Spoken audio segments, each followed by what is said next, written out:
नमस्कार मित्रांनो, स्वागत आहे तुमचं माझ्या एका नवीन यूट्यूब व्हिडिओमध्ये।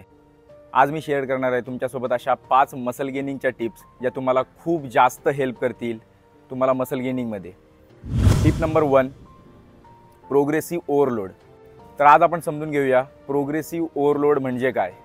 जर आज तुम्ही same weight with same repetition तुम्ही एखादा सेट परफॉर्म करताय आणि सेकंड सेशनला पण तुम्ही सेम रूटीन फॉलो करताय, लाईक जर लास्ट वीकला तुम्ही 30 kgs वरती केलेला आहे तर तुम्हाला नेक्स्ट वीकला 35 पर्यंत पोचायचं आहे।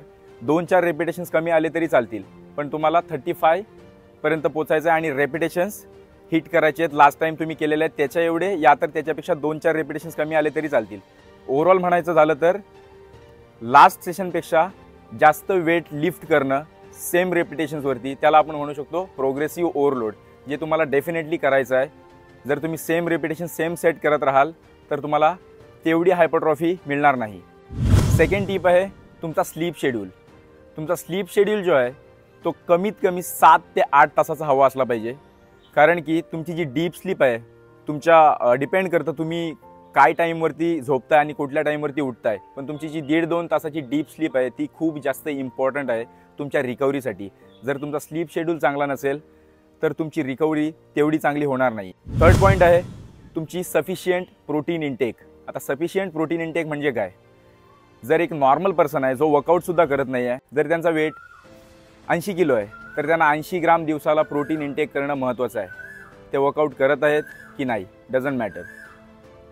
जर तुम्ही बिगिनर आहात तर तुम्ही तुमच्या बॉडीच्या 1.5 पट प्रोटीन घेऊ शकता, आणि जर तुम्ही ॲडव्हान्स लेवलला आहात तर तुम्हाला डबल वेट, लाईक तुमचं 70 kg वेट आहे तर 140 ग्राम तुम्हाला प्रोटीन इंटेक करणं महत्त्वाचं आहे। जर तुमची ट्रेनिंगची इंटेन्सिटी तेवढी आहे तर तुम्हाला तेवढं प्रोटीन इंटेक करणं महत्त्वाचं आहे। या तर तुम्ही बॉडी बिल्डिंग करताय, तुम्ही बॉडी बिल्डिंगवाली ट्रेनिंग करताय तर तुम्हाला तुमच्या बॉडीच्या 3 पटीने प्रोटीन घ्यायचं आहे, त्याच्यापेक्षा जास्त पण असू शकतं। जर तुमची इंटेस्टाईन तेवढी डायजेस्ट करते तर तुम्ही जास्तीत जास्त प्रोटीन इंटेक करण्याचा प्रयत्न करा। फोर्थ पॉईंट आहे ट्रेनिंग व्हॉल्यूम। आता ट्रेनिंग व्हॉल्यूम म्हणजे काय? तुम्ही जर पर्टिक्युलरली चेस्टचा वर्कआउट करताय या शोल्डरचा वर्कआउट करताय, तुम्ही 3-3 सेटचे 3 व्हेरिएशन करताय, ते इनफ नाही आहे। तुमचे मिनिमम एका मसल ग्रुपचे एका वीकला, जर तुम्ही 3 दिवसांनी सेम मसल ग्रुप रिपीट करताय तर एका वीकमध्ये तुमचे मिनिमम 15 to 18 सेट्स, 15 ते 18 ते 20 सेट्स तुमच्या एका पर्टिक्युलर मसल ग्रुपचे झाले पाहिजेत, तरच तुम्हाला हायपरट्रॉफी भेटू शकते। जर तुम्ही रेपिटेशन्सवरती जास्त काम करताय तर त्याच्यामध्ये तुमची स्लायडिंग फिलामेंट थिअरी होते, पण तुमच्या स्ट्रेंथ ट्रेनिंगने तुमचे मसलचे फायबरचे बंडल्स आहेत ते मोठे करण्यासाठी तुम्हाला डेफिनेटली हाय इंटेन्सिटी ट्रेनिंग करावी लागेल। 5वा पॉईंट आहे रिकव्हरी टाईम।